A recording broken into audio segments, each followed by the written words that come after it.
So I think let me start with Mr. Biyani first. I think we're really excited to have you here, but really you're credited with being this modern retail, and you've done this. You call it modern retail the Indian way. So what does that mean, and how important is design in that business, your business?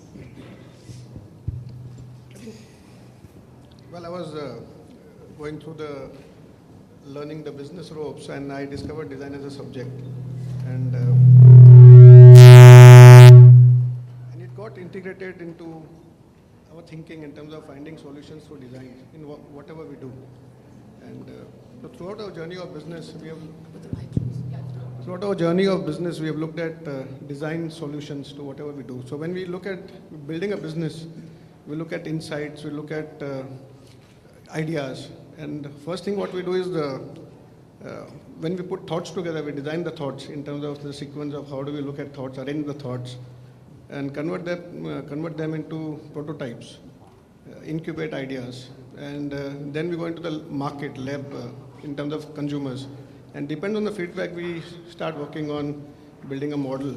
And that's been done throughout whatever we have created, whether it's been products, whether it's been brands, whether it's been a retail environment or our office environment. But we believe in design which is not very exclusive. We believe our design has to be appreciated by many, many people. All our designs are aligned to nature, because I believe the best design is the nature, and whatever we do is with the flow of nature. So when we design Big Bazaar, which is a public space in a sense, our inspiration was the Indian bazaars. And instead of looking at a hypermarket of the West, we created L's and U's, and we created a butt and brush effect that people should brush into each other. Butt and brush. Yeah, otherwise you don't feel like shopping. So that was a part of design thinking which came in.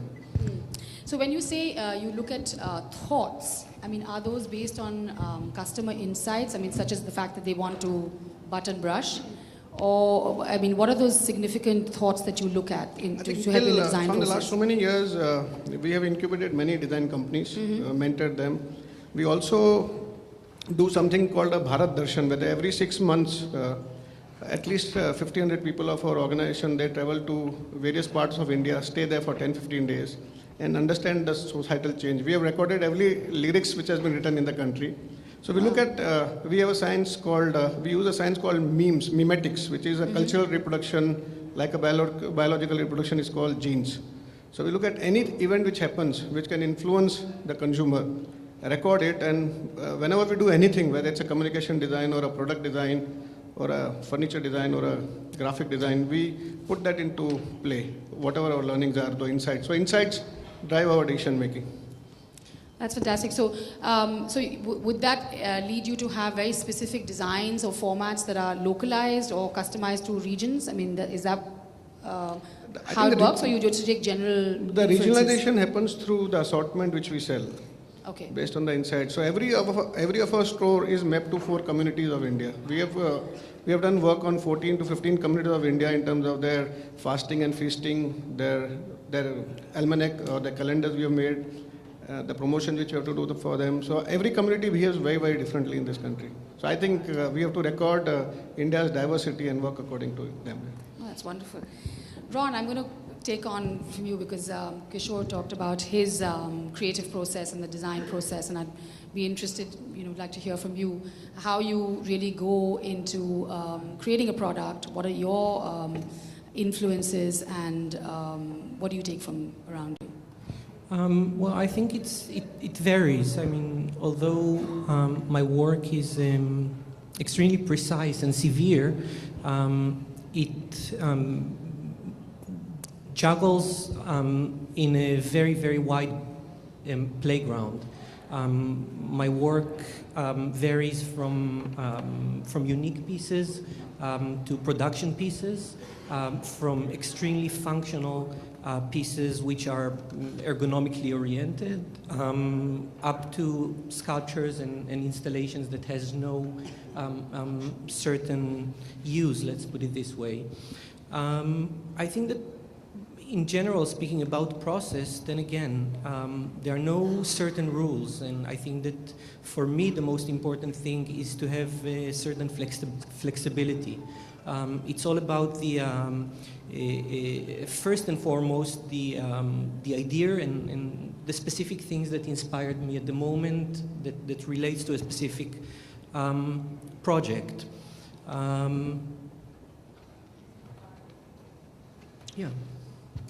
You said something that I read, that as a designer, your job is really to sow seeds of doubt in our perception. I don't know if you remember saying this somewhere, but maybe I think that Tel Aviv show, that maybe that was something that you were talking about, that your role as a designer is to change people's perceptions of everyday objects so that they maybe question them or look at them differently. Is that how you design, like, say, a chair? Or I mean, perhaps you'd like to talk about one of your famous designs. I think that first and foremost, it's important to say that when I speak about design, I speak about my perspective and not about general things. I mean, I don't think that I try to create certain rules or to follow specific rules that the industry sometimes forces you to go through. Obviously, what intrigues me is not necessarily the answers, rather the questions. I mean, I'm trying to, then again, from a very selfish point of view, I'm trying to entertain first and foremost myself. Obviously, some pieces are being exhibited or being, placed in a marketplace where it's supposed to appeal not just for myself but also to a potential user or potential buyer, and I don't really take under consideration the others on one hand. On the other hand, obviously when my work is able to touch someone's not just eye but also mind or heart in a way, so it flatters my ego as well. That's wonderful. And thank you. I'm going to just go on to Sunil now. And Sunil, you come in from a completely different, let's say, you really are the business of design in India and somewhat and fashion too. And so your really has been to bridge that gap and bring these young and old designers into the marketplace, and of course from an Indian point of view, integrating craft at all levels. So what is, I mean, you've just done this exhibition which is on in Delhi, which really showcases what your curation of Made in India. So where do you feel you're at right now? What does Made in India mean today? I think this session is the business of design. So first I just want to point out, since you mentioned this installation, so I want to tell you what design does for people. Sure. The place where we're all seated is NSIC grounds, and it's actually a Government of India undertaking, which is the National Small Scales Industries Corporation, which has nothing to do with design. And when we did this, so the business of design comes just by chance, only because it was designed in this premises. So this particular hall has got 4 times more booking only because ID 2013 gave me the opportunity to do this, and the business is flourishing for this hall. So lots of booking coming in. So this is where the business aspect comes in when there is design. So I think this is permanent. I didn't know that. Well, yes. well done. And don't be surprised. A lot of people have asked me, oh, you went through all this effort again? Absolutely not. They wouldn't let us pull this down and requested us, can we keep it? So believe me, this has been there for 1 year. And every single fair has taken place with this here. So that's what business happens when there is design, even in a government organization. So coming back to your question on the Made in India, I think I want to split that into 2 parts, because one part is where we talk about how Made in India flourishes with business, but more for the exporters at the level of a manufacturer, at the level of the craftsman, at the level of the manufacturer and the exporter. And the other one is for the Indian designers.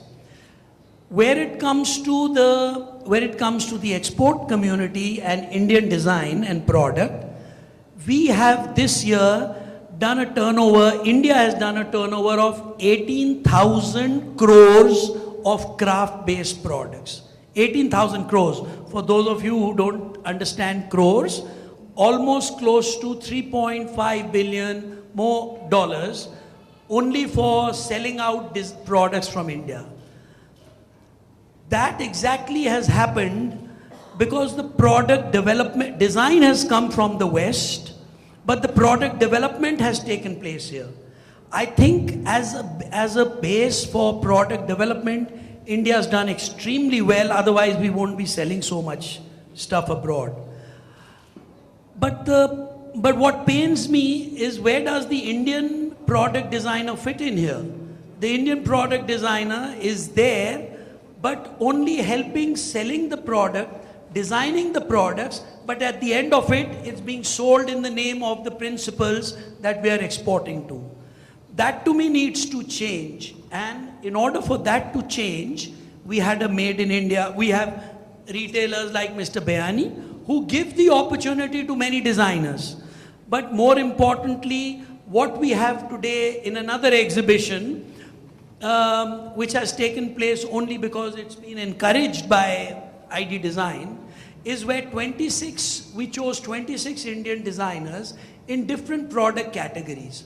So be it glass, metal, fashion, architecture, stoneware, textiles. We tried to take India at a luxury level and then invited the media from New York Times to The Observer to The Independent and lots of different buyers who would come in there and see what India can do. I think that is the need of the hour, that we need to not only recognize design as business, but we need to recognize the Indian product designer who can then generate business for themselves first and bring something to the country. Sure. Thank you. And that leads me to Mr. Biyani, and I don't know if whether you have insights into you have insights into the Indian customer.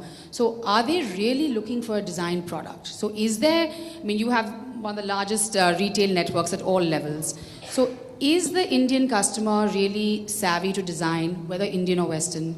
Are they really interested in these, beautifully designed things that we have? Are the price points too high? What would take it to get, like Target or in the US has all well-known designers doing lines for them. So it doesn't mean that it has to be high-end or high cost. It can be well-priced. So what would it take to happen, or are Indian customers not interested at all?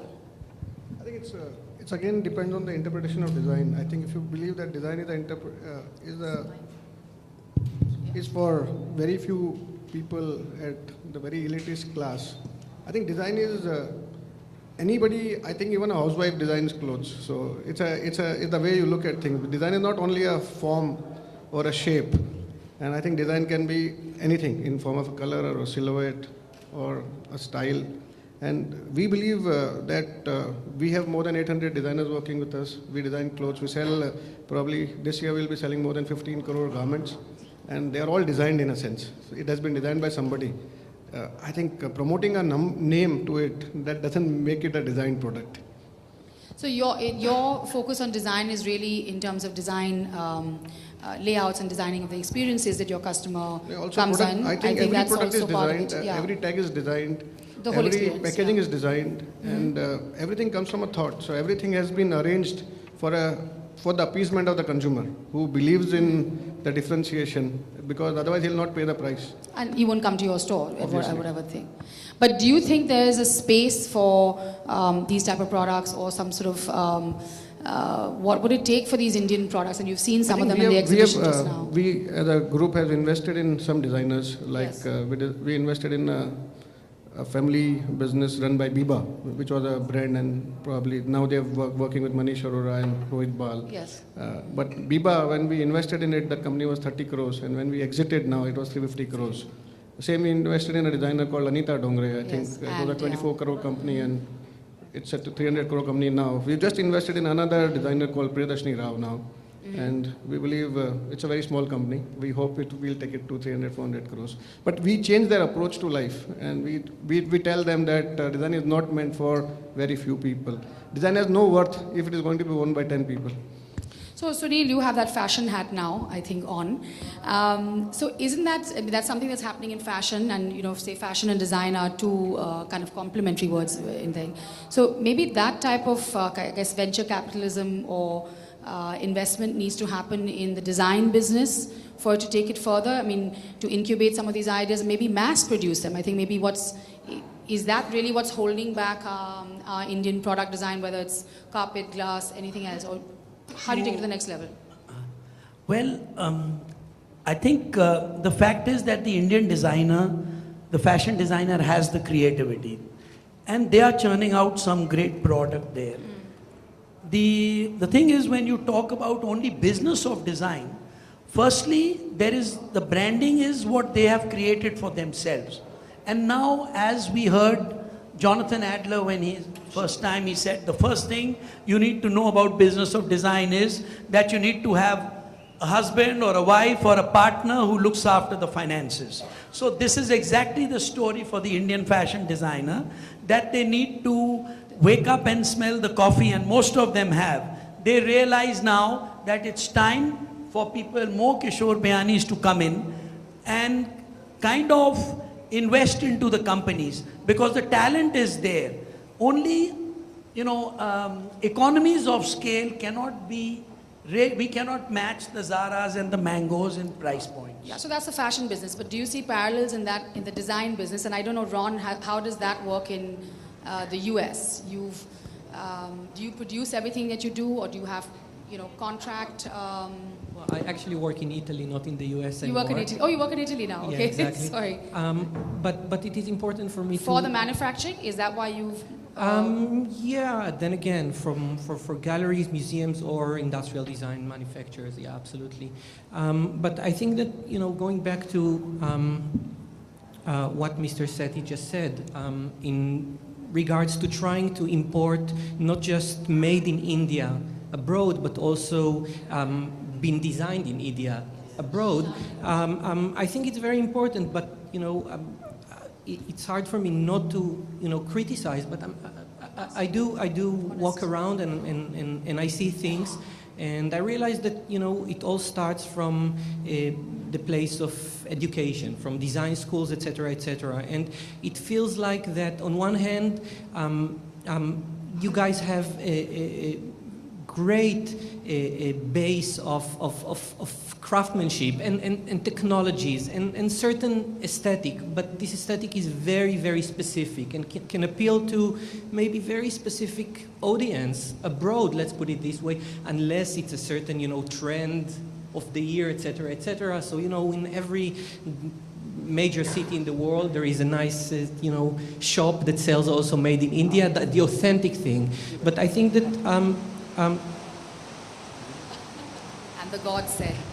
Yeah, I think that designers here needs to take under consideration that on one hand, they grew up in this culture based on certain values, etc., but they need also to let loose just a little bit and not to stick completely to the tradition, and to be able to understand what is avant-garde in other cultures in different periods, etc., and to be able to mix and to evolve it into a different place, so it will be able to appeal to not just more than your own culture. And I think that this is the main issue, in my opinion. But I find most designers trying to design for Milan in India.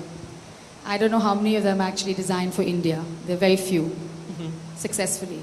So I don't know your comments on that, because just to answer one point of his, I see many people from design schools who are faculty, senior faculty there. I think his point is valid, because if at the level of the design student, you're not allowing them the freedom to go and experiment, and you have to work in a particular box, I think that is where it all starts, his point that I'm not seeing cutting edge. So I think it all starts at that. and anyone coming out of a design school, the business of fashion exists for them. Because if he's employing 800 designers, so that's business for the design schools, because they're able to tell their students. But to come up with designers who can flourish and who can be a name by themselves, you do need a lot of exposure. And I think the Indian design schools have to, somebody has still to come up with the right concept. For education. So, for education. I mean, but it's not always possible for our educational institutions to maybe send them to see design. But unless you see and feel what a chair looks like and how it is to use, a well-designed chair, how does a design student really know that? What are the reference points? What's the exposure? Internet. Also, isn't it? Internet. So it's expensive and it's difficult. I think we have a lot of designs in internet, but then the experience of the product is not there in that sense.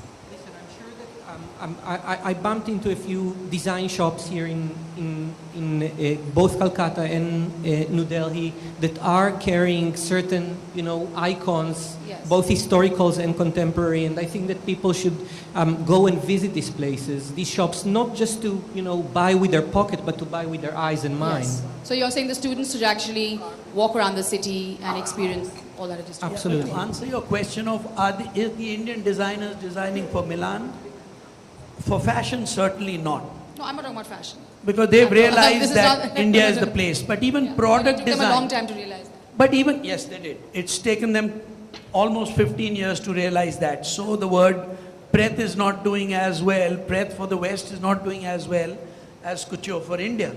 But also in product design, there's a certain good feeling if your product is shown in Milan. But I don't think the Indian product designer is really designing for the West, because there are many connoisseurs of Indian design products here today. It used to be maybe a few years ago, but now the Indian market is opening up really fast. And I think that the new Indian product designer is, of course, they are lucky to get a good break and sell in Milan, but also the good thing is we have many international stores who are coming here and giving them the opportunity. So, maybe having more made in India promotions of product design abroad is one way to go, one way to look at things. Maybe ID needs to go have a smaller pop-up things in London or Milan. We'll be very happy to encourage that in the best stores in the world. They're looking for something new. In design, everybody says, so what's the new thing do you have to show me? And India is new. India is new, and lots of interesting products by the Indian designer. Yeah, please. I think again, when I'm being discussed design, I look at design very differently. No, I think India suffers from a whole design mindset. We have not designed our public spaces, we have not designed our railway stations, we have not designed anything. And I think we are still discussing design for that select few. I think I've been to a city like Copenhagen or a Barcelona. You can see design everywhere. It's all encompassing in life. So I don't know why design should be exclusive preview of few people and few people sitting here. And it should be more democratic, of course. So you're on the national I think the whole innovation. issue, I think today we don't have more than 1,000 people graduating out of design in this country. How do you create a sense? Design is all about keeping human beings in mind while making anything. Yes. And we don't do anything with keeping human being in mind. So is that what you're doing with the National Innovation Council? Is that Innovation something Council that is a you're going different to... forum. It's not part of the... I think we have a deficit of thought design in this country at the moment. Can we make you the chair of that? I think that's something that we would all like I think to the see. fourth person on this panel should have been a Government of India representative who can make things happen, because the Indian product designer is waiting to get opportunity to do exhibition design, to do space design, to be design, everywhere. yeah. No, I think the Park Hotel is one such place which has encouraged a lot of Indian product designers to showcase. So I'd encourage all of you to go there and see that you'll find at least 7 or 8 people there. In the exhibition of 26 designers I'm having, we were sitting in the lobby one day after breakfast, and they said, so where are we heading? And I took the name of one designer and suddenly saw that there were 7 glass installations of his in the lobby itself.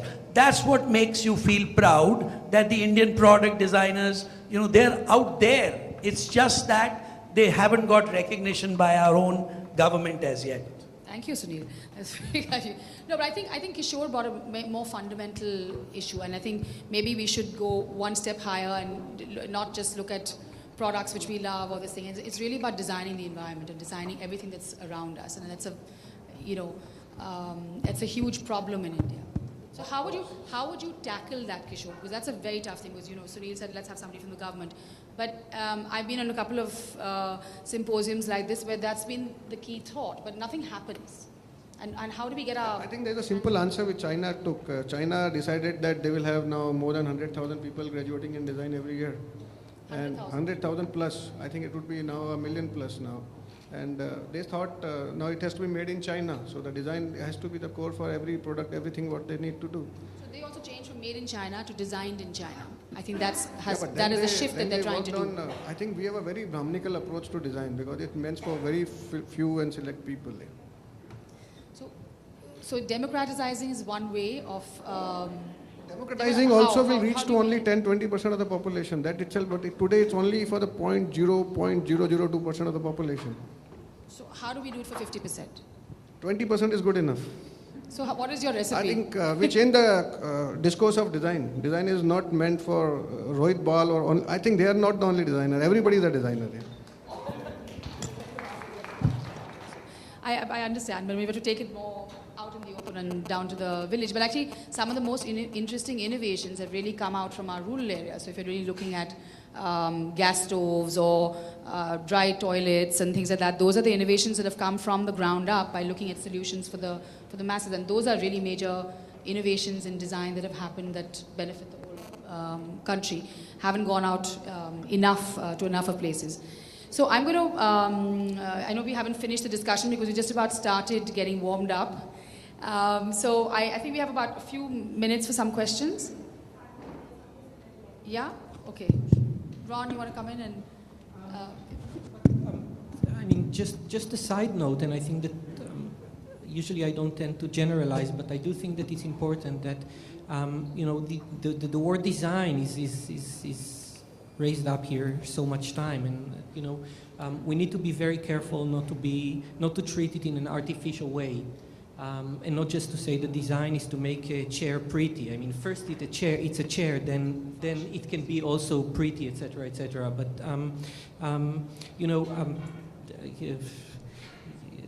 I grew up with a very lovely mother. The main problem was that she didn't know how to cook. And for us, chicken soup was water with some powder, and that's how I grew up. I mean, it was just the taste was just the spice that you put on top, etc., etc. Growing up, I learned to understand that actually chicken soup is made out of the actual ingredients, exactly. So and picking up the right ingredients and the cooking time, etc., etc. That was the essence of thing, and I think that it's important not to treat design as just the salt and pepper that you take. Okay, here is the business, and let's just put some herbs on it and make it called design. And I think that this is a very important point, that things must start from the core, and they're built out of all these fragments together, and not just being covered with the skin that right now we call it design.